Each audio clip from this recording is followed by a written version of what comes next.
love and to sacrifice oneself for the love of Sayyidina Muhammad. How they reached to this level of ishq was by their extreme love for Prophet. قُلْ إِن كُنْتُمْ تُحِبُّونَ اللَّهَ فَاتَّبِعُونِي يُحْبِبْكُمُ اللَّهُ. So it means the secret is not to go directly to Allah thinking you're going to get Allah's love. This is what Shaitan thought, right? He said, I don't accept anybody between me and Allah. Who's this Adam that you created and made Khalifa? Between me and you, nobody, Ya Rabbi. And he said, no, you're wrong, you arrogant, throw him out. They threw him out from paradise. So the aqeedah and the belief of Shaitan is to go directly to Allah. So anyone who talks with that aqeedah is from this understanding of Shaitan. He may be a good person, but incorrect aqeedah.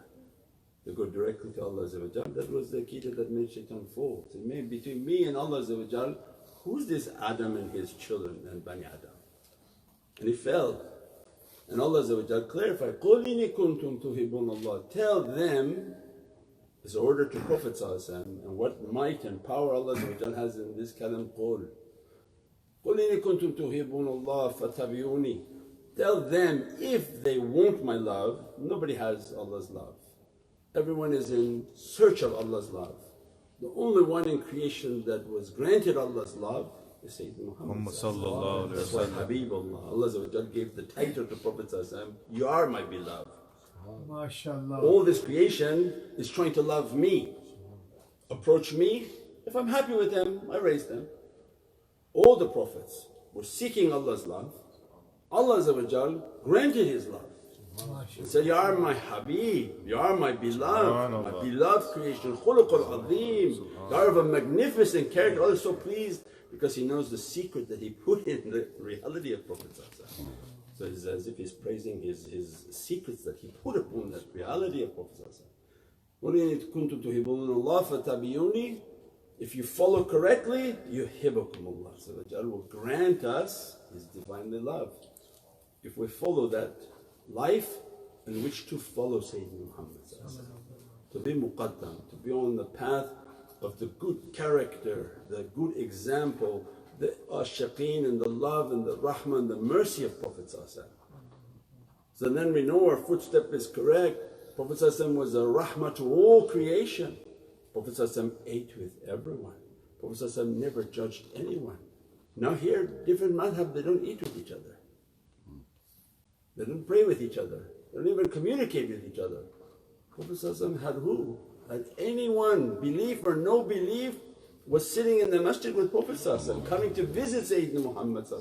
How he did his da'wah and conquered the earth with his belief. By the immense mercy and grace, the beautiful characteristics of Sayyidina Muhammad. And by that Allah khuluqul azim. Even you pray for hypocrites, and I told you don't pray for them. How Allah was debating with Prophet, even you pray for them 70 times, I won't pray on them. How much mercy Prophet said, Ya Rabbi, it's just my job to be merciful. You punish, you don't want to punish, you don't punish, that's up to you. But I have to give an example for those who are coming in my nation, be merciful.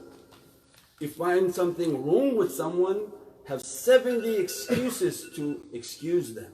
Now here they don't even find one excuse to hang you. Forget about finding 70 excuses, they look for one thing to come after you with. It's this khuluqul azim and this characteristic of Prophet is so beatific, so merciful, so filled with grace. And Allah's divinely love, that's what Allah said. If you can follow that way, most definitely you're going to be granted Allah's love and divinely love. As a result, if Allah grants love to the servant, He describes, now I'm Ghafur Rahim.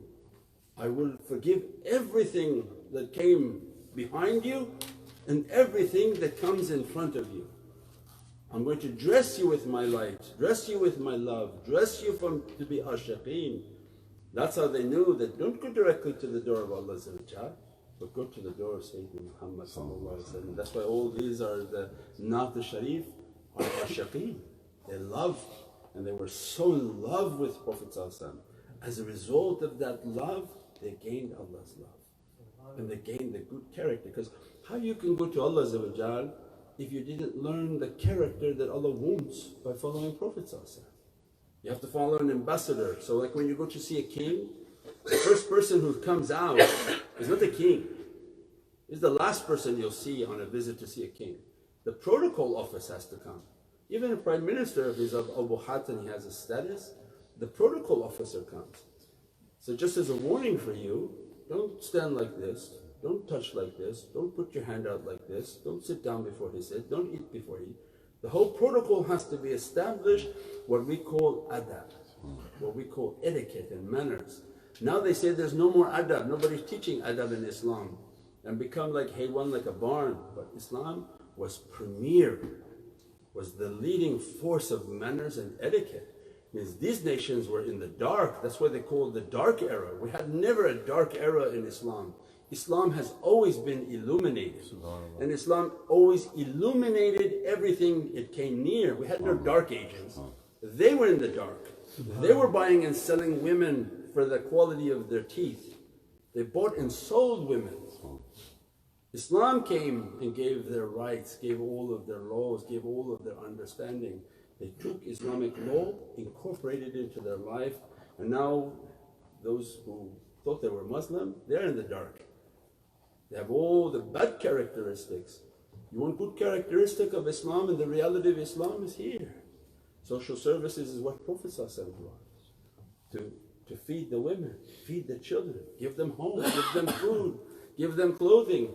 You find those social structures and social services here. You think they feed anybody in those countries back home?